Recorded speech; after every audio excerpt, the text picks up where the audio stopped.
In this video, I'm going to be showing you how you can turn off restricted mode on YouTube. Okay, so the first step is to open up the YouTube mobile app. Then once you're on the home page of the YouTube app, you'll see your little profile icon right there at the top right hand corner. And you also want to make sure that you're logged into the correct account that you want to turn off restricted mode on. So tap on your profile icon at the top right hand corner.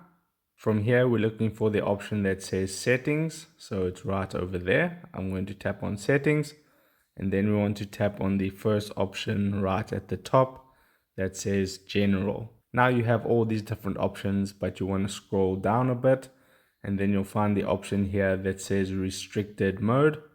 And for you, it'll be on like that. It'll be blue and all the way to the right.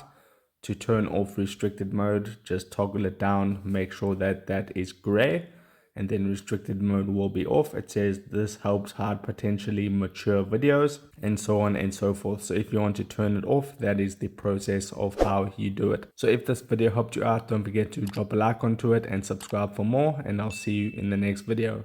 Take care.